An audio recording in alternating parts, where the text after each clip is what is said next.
Hello and welcome back to another Giant Slayer TFT Synergies tier list video. Today our analysts will rank each synergy from the S all the way down to the C tier for patch 12.8. Let's take a step back and appreciate the meta has stayed roughly the same from 12.7 to 12.8. Subtle differences are there, of course, like Sivir being a bit weaker, but overall the power contrast between every synergy is roughly the same. This does mean the tier list itself is almost identical to the previous one with a few positional changes here or there. That's not a bad thing, but it does make for a somewhat stale meta when things go unchanged. With all that said, let's go ahead and get started. But before we begin, please don't forget to click the links in our description. Give your support to everyone who helped make this video happen. We host many TFT shows and tournaments with plenty of exciting content to come. Be sure to also follow our Giant Slayer TFT social media pages.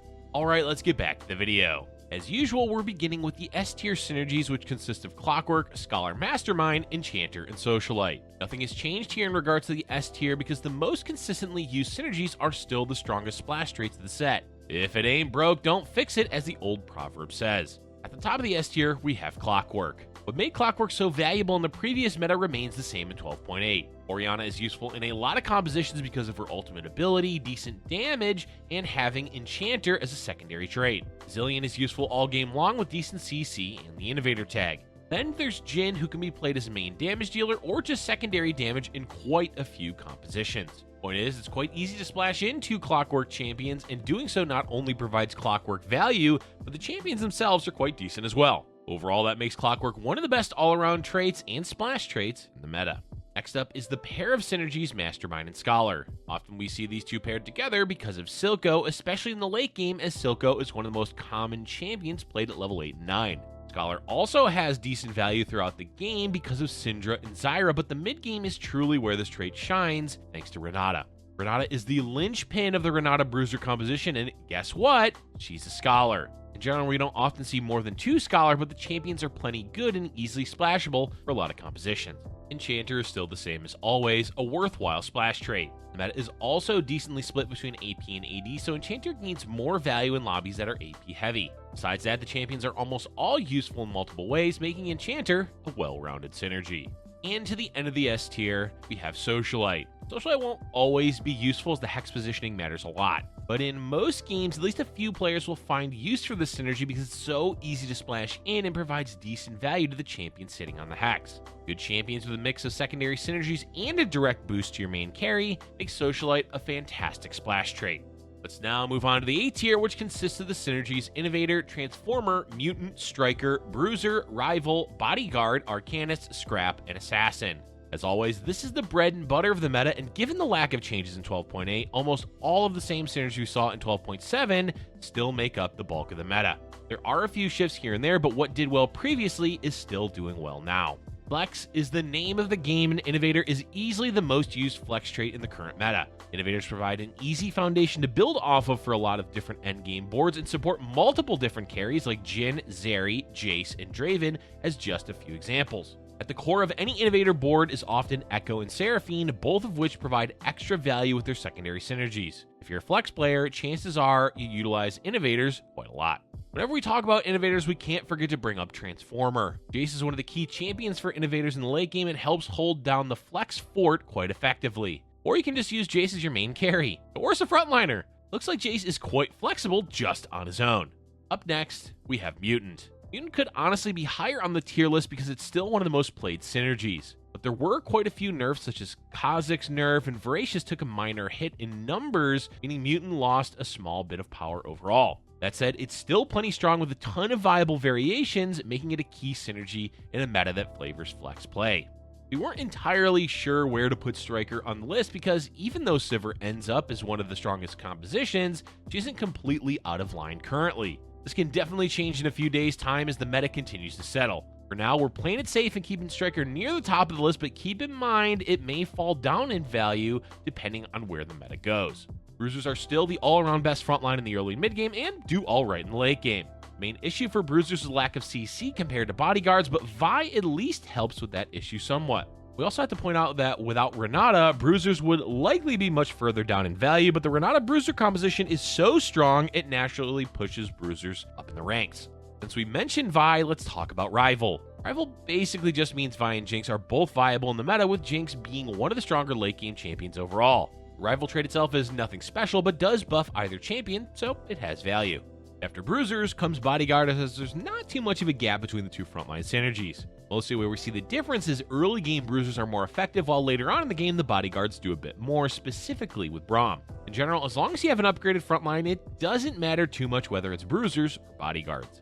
Arcanists may actually be in a better spot than we're giving them credit for, but it can be difficult to do well with Arcanists if the carry is Ahri. Ahri isn't bad by any means, but oh boy is she unreliable. Then there's Victor, who's played in a lot of compositions, making it difficult to rely on 2-starring him as your main Arcanist carry. Point is, Arcanist can do quite well, but can easily be overshadowed by other synergies, so a low place in the A tier seems fitting for them.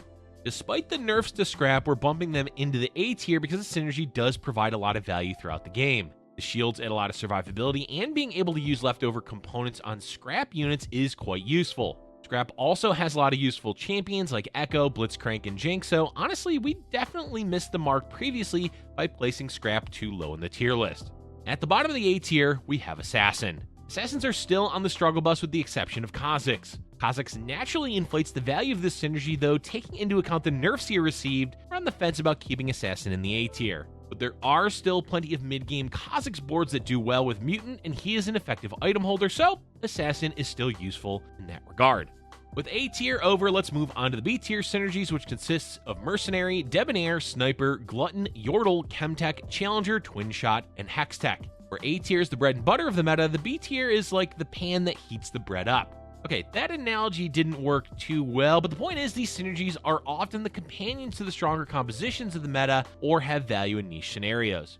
The absolute king of niche scenarios is Mercenary. Mercenaries are still slightly weaker than they have been in the past, but playing an early loss streak Mercenary board into a 9-loss cash out is still an easy way to top 2 in a lobby. It's still difficult to pull off effectively, but overall, if you're looking for the ultimate gambling strategy, Mercenary is the synergy for you. Debonair has gone up a lot in value as we're seeing Draven used more and more throughout the meta. He's still a bit underwhelming at times, but in the mid game he can definitely stabilize a board effectively. Early game Debonair is often slept on, particularly if VIP Leona is found, as she can cover the front line through to stage 4. And then there's Zeri, who is plenty strong in the late game. Point is, Debonair has a lot of options throughout the game, but can lack in consistency, so B tier is the perfect place for them. With Jhin and Zeri being more common in the meta, Sniper gets to go up a bit in the ranks. We're still convinced that 2 snipers barely do anything at all, but it does add enough extra damage to help Jhin and Zeri carry. Plus, Sniper augments are quite good, which naturally raises the value of Sniper. It may seem odd to have Glutton so low on the list, but the issues Tahm Kench had previously are still true now. But if you're able to find the Kench in stage 4, especially early on at level 7, then he is ridiculously good. Like, near overpowered good. But the longer the game goes on, the worse Tahm Kench ends up being because you won't be scaling him with Glutton. If you don't have items for him, it'll be difficult to get much value out of his ability outside of the CC. So depending on the game, sometimes Tahm Kench is borderline S tier, and other times he's almost in the C tier. That lack of consistency is what keeps him in our B tier for the current meta. Yordles are not a playable composition, let's just get that fact out of the way. That said, Yordles are one of the best early game traits that a lot of players use because they are so good at increasing a player's economy. Gnar and Vex also have value in other compositions, though that doesn't really help Yordles. Point is, as an econ trait, Yordles are amazing, but as an anything else trait, they are quite useless. Even though Renata is doing well, Chemtech is struggling to find a place in the meta now that Warwick reroll is less common. Occasionally we do still see Warwick as well as Tryndamere, but it's relatively rare and often not that effective. The value of Chemtech is naturally inflated because of Renata and Victor, but as a main synergy, Chemtech is not doing well. Another synergy struggling to do well is Challenger. Currently the best use of Challenger is with Draven, and that's about it. Kai'Sa does gain value from the synergy, but at most, it's only ever 2 Challenger, and as I mentioned earlier, Warwick and Tryndamere aren't played all that often anymore. Challenger is, unfortunately, lacking currently. Twinshot is in a similar position as we really only see Twinshot do well when there's augments in play. Occasionally Lucian boards do well, but that's less Twinshot and more Arcanist or other synergies. Jinx obviously uses the Twinshot bonus damage effectively, but she doesn't need it to be effective. That all said, as mentioned, Twinshot augments easily bump this synergy into the A tier, but without them, they're down in low B. And at the bottom of the B tier, we have Hextech. This may be a harsh placement for Hextech, but it is lacking in the current meta as it really only brings value in the early game. We still haven't seen Scrap Striker replaced by Hextech, so this trait doesn't really have much value beyond the early game. Maybe the meta will shift, but for now, Hextech is barely holding on to relevancy.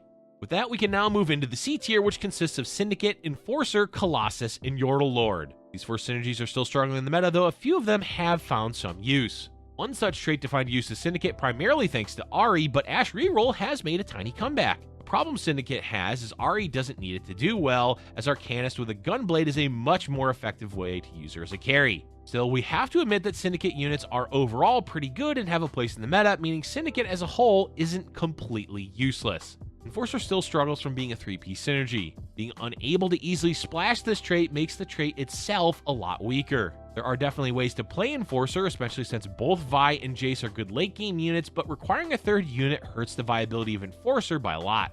Even though we're seeing a lot of Colossus units being played in the meta, the fact is Colossus trait is rarely used. 4 spots for 2 units? No thanks. We bring that point up a lot, but it's true. There's just no reason to play more than 1 Colossus on a board except in very rare situations. So we acknowledge the units themselves are doing well, but we're fundamentally against the concept of Colossus taking up multiple spots in the board.